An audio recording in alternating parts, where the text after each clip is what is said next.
हनुमान जी महाराज को अकौआ के पत्रों पर राम राम लिख करके लोग माला बना करके पहनाते हैं। श्री हनुमान जी महाराज को गदा अर्पित की जाती है, हनुमान जी को लड्डू के भोग लगाए जाते हैं। पर गोस्वामी तुलसीदास जी ने हनुमान चालीसा में केवल एक बात लिखी है कि हनुमान जी को क्या प्रिय है। प्रभु चरित्र सुनवे को रसिया, राम लखन सीता मन बसिया। किसी को, बहुत ध्यानपूर्वक सुनिएगा, किसी व्यक्ति को जलेबी बहुत प्रिय है और आप जब उसके पास जाते हो तो लड्डू ले जाते हो या रबड़ी ले जाते हो, कलाकंद ले जाते हो, मोहन थार ले जाते हो, बालूशाही ले जाते हो। मुंह में पानी तो नहीं आ गया आपके? इतनी मिठाई के नाम ले दिए हमने। पर सामने वाला आपकी सहजता और आपकी लाई हुई वस्तु को स्वीकार तो करेगा, प्रसन्नता से रख लेगा। हाँ हाँ, अरे वाह भैया लड्डू लाए, लाओ धर दो। लेकिन यदि उसकी प्रिय वस्तु आप लेकर के जाएंगे तो वो रखेगा नहीं, तुरंत खोल करके उसको चख लेगा। अच्छा जलेबी लाओ भाई, अरे गरम गरम है, अभी अभी पा लेते हैं। चाहे उसका पेट भरा हो, चाहे वो कितना भी तृप्त क्यों ना हो, उसकी प्रिय वस्तु उसके सामने प्रस्तुत करोगे तो तुरंत लेगा। हमारा और भावों से कोई विरोध नहीं है। आप ऐसा मत सोचना कि हम हनुमान जी की अन्य सेवा के लिए मना कर रहे हैं। कई जगह वर्णन है कि ऐसे ऐसे हनुमान जी को रिझाओ, हनुमान जी के सामने ये करो, ऐसा करो, ये उपाय करो, आदि आदि सब ठीक है। पर वही बात है कि आप अन्य उपाय करोगे तो हनुमान जी महाराज उस उपाय को लेंगे, रख देंगे। कभी जैसे हम फ्रिज में रख देते हैं मिठाई, फिर कुछ दिन बाद चख के देखते हैं। तो आपके द्वारा प्रस्तुत जो भी भाव है, हनुमान जी उसको ले तो लेते हैं पर रख लेते हैं, पुनः अपने ध्यान में बैठ जाते हैं। लेकिन जैसे ही कोई सन्मुख आकर के प्रभु श्री राम या प्रभु श्री कृष्ण की मधुर कथा, कोई लीला सुनाने लग जाता है, हनुमान जी अपना नाम जप साधन आदि सब छोड़ करके नेत्र खोल के उसको सुनते हैं। और कैसे सुनते हैं? यत्र यत्र रघुनाथ कीर्तनम तत्र तत्र कृतमस्तकांजलिं बाष्पवारि परिपूर्ण लोचनम मारुतिम नमत राक्षसांतकम। बाष्पवारि परिपूर्ण लोचनम, नेत्र सजल हो जाते हैं हनुमान जी के कथा सुनते हुए, और कथा वो तुरंत स्वीकार करते हैं। इसलिए हम तो श्रोताओं से भी कहते हैं कि आप कथा सुनकर के जाया कीजिए, कोई अच्छा चरित्र याद कर लिया कीजिए, और मंगलवार शनिवार आपके ऊपर जो भी बुरा समय चल रहा है, कोई हारी बीमारी चल रही है, ब्रजवासी की कही एक बात मान लीजिए, कोई नियम मत कीजिए, हनुमान जी के पास हर मंगलवार जाकर के एक भक्त या भगवान का चरित्र सुना करके आओ। महाराज 108 सोमवार, वो क्या बोलते हैं, 108 मंगलवार, 11 मंगलवार आदि आदि, ये सब क्रम है कि जाओ हनुमान जी के पास जाके चोला चढ़ाओ, ये करो, तुम्हारे आर्त दूर हो जाएंगे।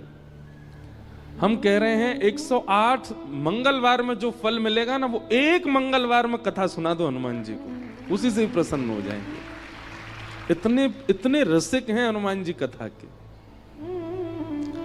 लेकिन हम सारे साधन करते हैं हनुमान जी को रिझाने को, वही नहीं करते जो हम सब रोज गाते हैं, हनुमान जी के सामने ही गाते हैं। जब हम कहते होंगे ना प्रभु चरित्र सुन वे को रसिया, हनुमान जी कहते हैं तो पता है तो फिर क्यों नहीं सुनाता मुझको?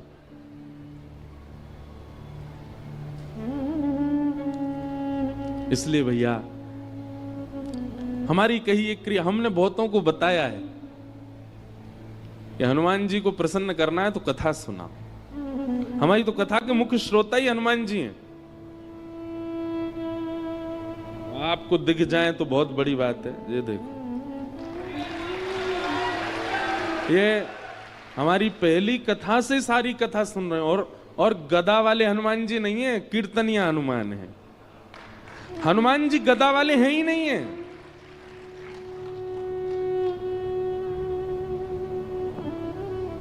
गदा पर अगर दृष्टि जा रही है तो इसका मतलब आप हनुमान जी का प्रभाव देख रहे हो।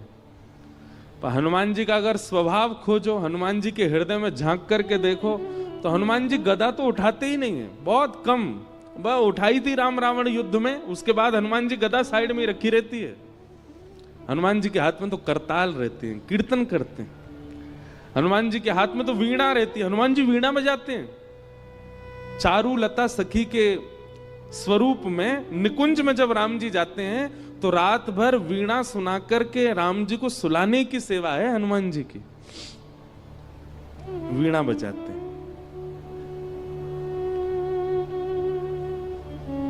पर हमको लगता है कि ये रौद्र हैं, ये भयानक हैं, ये आर्तों को नष्ट करना जानते हैं, 24 घंटा केवल वीर आसन में बैठ करके और हमारे दुख दारिद्रों को दूर करना ही इनका काम है। नहीं,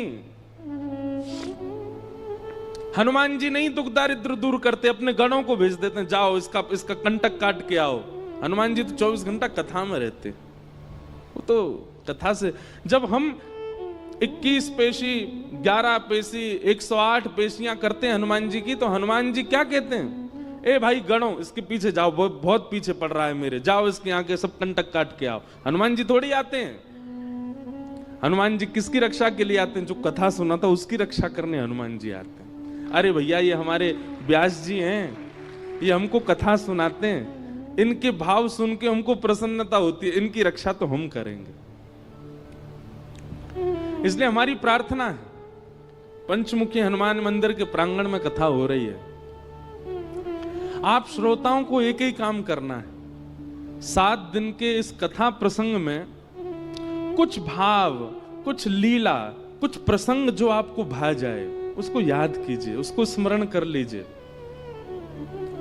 वैसे तो यहां बैठ करके तो हनुमान जी पूरी कथा सुन ही रहे हैं, पर आपके क्षेत्र में भी जो हनुमान जी का मंदिर हो वहां जाइएगा और एकांत में दूर बैठ करके श्री हनुमान जी से नेत्र मिल रहे हो, भीड़ बहुत ज्यादा हो तो चिंतन कर लो हनुमान जी का, वो कथा सुना।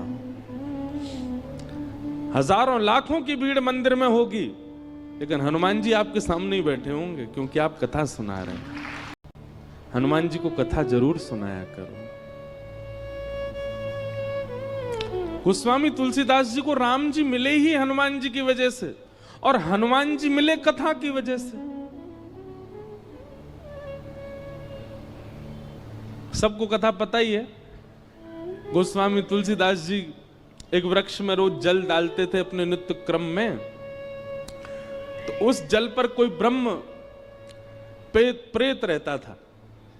वो प्रेत 12 वर्ष के बाद जब मुक्त हुआ, गोस्वामी जी के चरण पकड़ लिए, बोले आपने मुझे मुक्त कर दिया, मैं जाते जाते कुछ वरदान देना चाहता हूं, मांग लीजिए। गोस्वामी जी बोले हमको राम जी से मिलवा दो। प्रेत बोला राम जी से मिलवाने की सामर्थ्य मेरी होती तो मैं प्रेत क्यों होता?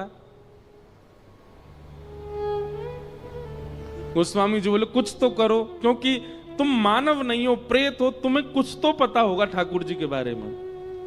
तो वो प्रेत कहता, बोले हाँ, जिनके मारे हम प्रेतों के प्राण निकलते हैं उनका पता हमको रहता है। कौन? हनुमान जी। वो कहां घूम रहे हैं, कहां बैठे हैं, क्या कर रहे हैं, ये हम सब प्रेतों को पता होता है।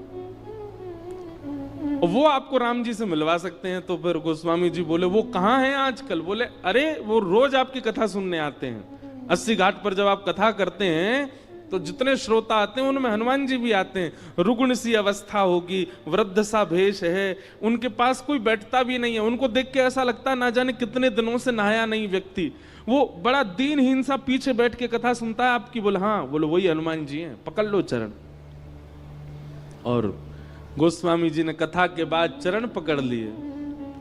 वो तो छुड़ाने लगे, अरे व्यास जी आप चरण क्यों पकड़ रहे हैं, मैं सामान्य सा जीव, मैं दीनहीन सा प्राणी, आप मेरे बोले कोई दीनहीन नहीं हो, मैं जानता हूं आप हनुमान जी हो। इतने में ही आहा, श्री हनुमंत लाल प्रकट हो गए और प्रकट होकर के गोस्वामी जी को हृदय से लगा लिया, नेत्र सजल हो गए। गोस्वामी जी बोले हनुमंत लाल आप इतने दिन से कथा सुनने आते, मैं रोज आपको देखता, आप पीछे आकर के बैठ जाते, कोई आपका स्पर्श भी नहीं करता था, कोई आपके पास बैठता भी नहीं था। हनुमान जी कहते कथा सुनने की विधा यही होनी चाहिए। अपने आप को पुजवाने के लिए या सब मुझे देखें इस भावना से जो कथा में आता, वो कथा सुन ही नहीं सकता। कथा तो वही सुन सकता है जो अपनी प्रभुता त्याग करके आवे, अपने रूप को बदल करके कथा में आवे, और जहां स्थान मिले चुपचाप बैठ करके प्रसंग सुने। ये कथा का स्वरूप होता है। अब मैं इस रूप में आऊं तो मुझे कथा कौन सुनने देगा? सब मेरे पांव पकड़ लेंगे, इसलिए मैं रूप बदल करके आता। गोस्वामी जी, आपने बड़ी सुंदर सुंदर कथाएं सुनाई, मैं तो नित्य सुनता हूं आपको। आज आप दक्षिणा ले लीजिए, हमने कथा सुनी है आपसे, कोई दक्षिणा बताइए। बोले दक्षिणा में केवल राम जी दे दो हमको, ये बता दो राम जी कहां मिलेंगे। तब हनुमान जी ने पता बताया, बोले चित्रकूट जाइए, और श्री चित्रकूट में आपको रघुनाथ जी के दर्शन होंगे। तो भैया, हनुमान जी केवल संकट हरण नहीं है, हनुमान जी केवल पीड़ा निवृत्ति करने वाले नहीं हैं। हनुमान जी केवल हमारे आर्तों को दूर करना जानते हैं, यही उनका काम नहीं है। ये सब तो उनके गण करते हैं, हनुमान जी नहीं करते। हनुमान जी तो केवल कथा के रसिया हैं, कथा श्रवण करते हैं। हनुमान जी जैसा भावुक कोई देव नहीं, हनुमान जी जैसा दयालु कोई देव नहीं। हमने समझा भले ही उनको बहुत रौद्र रूप में है, पर उन जैसा कोई कोमल नहीं है। सबको कथा पता है, लंका सिया सुध लेने जब जाना था, सारे बानर उछल रहे थे, हम जाएंगे हम जाएंगे। हनुमान जी पीछे बैठे चुपचाप, उनको पता ही नहीं है कि मुझ में बल क्या है। एक बात याद रखिएगा, जो वैष्णव होता है, जो भक्त होता है, वो अपने गुण को ज्यादा प्रकाशित नहीं करता। जैसे किसी के अंदर कोई गुण होता है ना, वो उस गुण को इतना प्रकाशित कर देता है कि उसके चेहरे पर ही वो दिखने लग जाता है, इसमें ये गुण होगा। जैसे किसी के पास धन बहुत है, धनवान है, तो स्वरूप ही ऐसा बना के घूमेगा कि देखने वालों को पता चल जाए धनवान है। कपड़े कैसे, एक सरवट नहीं आ जाए उस पर, सीधे रखेगा, बैठेगा तो अदब से बैठेगा, गले में 2-4 जंजीर पहन के रहेगा सोने की, हाथों में इतनी सारी अंगूठी, छोटी छोटी से काम नहीं चलता, बड़ी बड़ी पहनेगा। फोन जेब में रख सकता लेकिन हाथ में ही रखेगा, सबको पता चले 2 लाख का फोन है मेरा। जूता चप्पल ऐसी टिमटिमा रहे होंगे उसके कि मानो जैसे कोई तारे चमक रहे हों। वो अपने स्वरूप से ही बता देता है कि मैं धनवान हूं। ऐसे ही धनवान व्यक्ति अपना स्वरूप बता देता है। बलवान व्यक्ति, कपड़ा फटे जा रहे हैं, निकल रहे हैं महाराज, यहां से हाथ निकल रहा है, यहां से छाती निकली जा रही है, चले तो हाथ यूं। हमारे साथ बेचारे 2 भैया हैं, ये तो बढ़िया हैं ना,